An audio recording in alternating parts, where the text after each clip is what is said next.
Pokemon is a pretty simple game at its surface, and I think its simple diversity is what makes it such a hugely popular franchise for most people, either picking up a game for the first time or revisiting distant childhood bliss once more. And one feature throughout its history that has kept it fresh is the vast assortment of moves different Pokemon can learn. But since new moves are added each generation, there are some that have fallen into complete obscurity, never to be used or even looked at again. So let's take a dive into Pokemon's most obscure moves. If you're new here, this is part 4 of this series, so if you want to see more forgotten moves, make sure to check those out after. With that being said, let's begin our deep descent.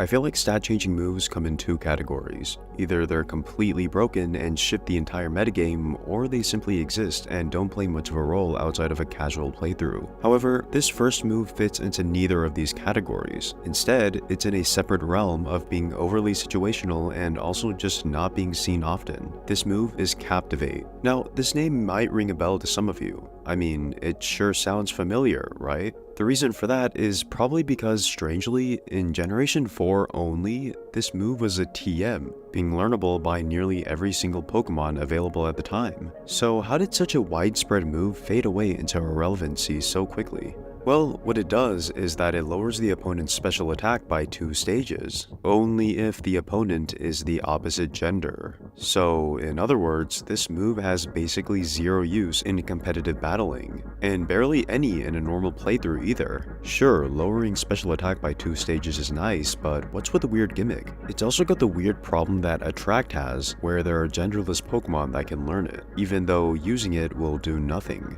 I think if it lowered special attack by 3 stages instead, with the same drawback, it would be more reasonable, but unfortunately, right now, it's just another one of those strange, situational moves that'll never get any love.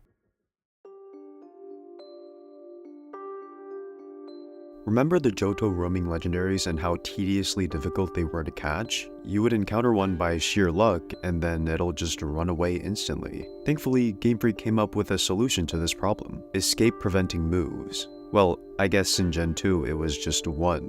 We all know the trick: get a Crobat or Haunter, use Mean Look, and hope that you don't kill it. But actually, there was a second trapping move introduced in the same generation that I seriously doubt anyone actually used over Mean Look.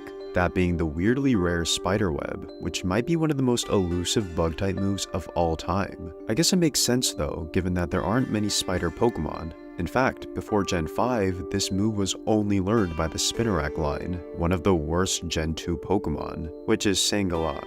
And remember, once you faint, that trapping effect is gone, so Spiderweb would basically just be a wasted turn. But I think another thing contributing to it being so forgotten is the fact that Sticky Web now exists, which lowers any incoming Pokemon's speed, which is far more valuable, and is also learned by a few more Pokemon. But still, imagine taking down and catching one of the roaming legendaries with just an Ariados. That would be something to brag about. Let's take a quick break from forgotten Pokemon moves, and instead, how about we talk about a completely useless yet obscure fact? It's common knowledge that the plural form for all Pokemon names is the exact same as its regular name. For example, Pikachu is spelled the exact same way whether I'm referring to a group of them or just one. But did you know that there's actually one official instance in a game where the plural form of a Pokemon's name was spelled in normal English? Take a guess as to what you think it could be. Well, it's actually Onix's Pokemon Yellow Dex entry, stating that the tunnels it leaves are used as homes by Diglets. Useful information? Not at all, but is it kind of cool? I'll leave that for you to decide.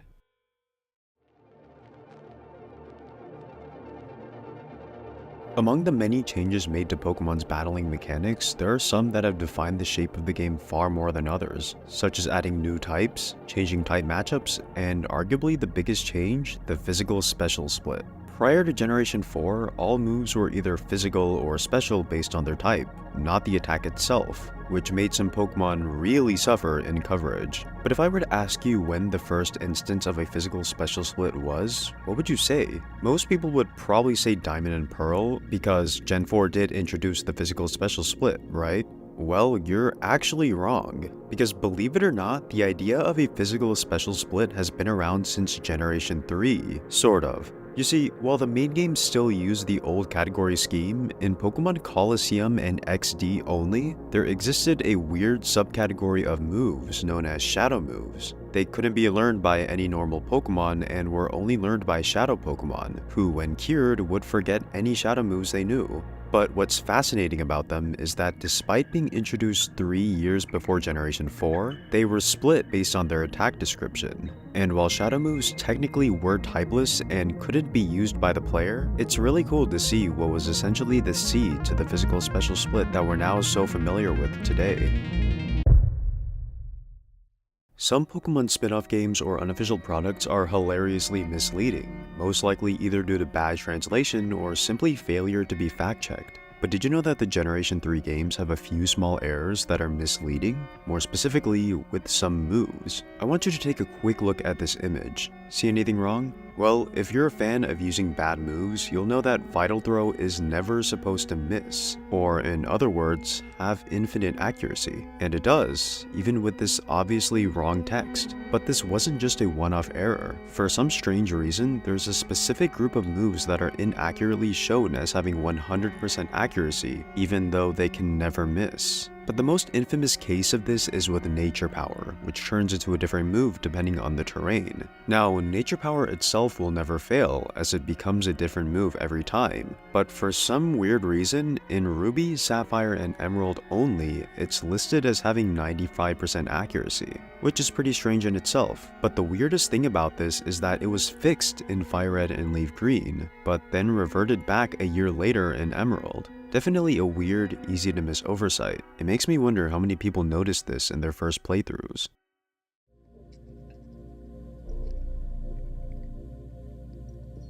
Now, I hear some of you probably screaming at your screen right now, getting your fingers ready to comment. What do you mean reflect? How was that forgotten at all? And I hear you, you can go back down onto your wet bed. I'm not talking about reflect. That move is really useful and widely used. What I am talking about is its forgotten sibling, reflect type. This move was a non-TM, extremely limited move introduced in Generation 5. And to make matters worse, it wasn't even learned by any Gen 5 Pokemon. So what does this incredibly elusive move do? Well, it does exactly what the name suggests. It changes your type to match the opponent's type. Now, this move actually seems like it could be pretty fun to use. However, its big issue is that it's barely learned by any Pokemon. Seriously, we're talking less than 10 ever. And honestly, the Pokemon that can learn it really don't need it, so I don't see why you'd ever want to use this move. And again, no Generation 5 Pokemon could learn it, so you'd probably never see this move at all.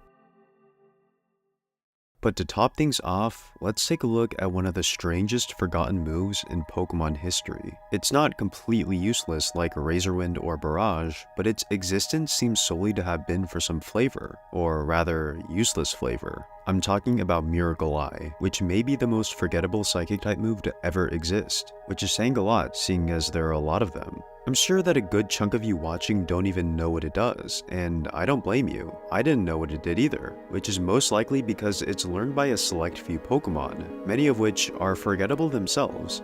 It essentially acts like a specialized version of Haze, removing only any evasion boosts from the enemy, and if the opponent is Dark-type, it also loses its immunity to psychic attacks. But it only resets the opponent's evasion, not your accuracy, so it's far less useful than you think. And looking at the Pokemon that can learn it, you realize that it's even less useful because most of these Pokemon can just use a fighting type move like Focus Blast or Hammer Arm to take down a dark type. Or better yet, seeing as evasion is only a problem in a playthrough, you can just switch into something that isn't a psychic type. I don't know why you'd ever keep a move like Miracle Eye that doesn't really have any practical use. And seeing as it's been out of the game since Generation 8, like a lot of other forgotten moves I've talked about, I think even Game Freak acknowledges this. That means that for the rest of time, it'll just be stuck at the bottom of the ocean, right where it was born, in favor of actually useful moves.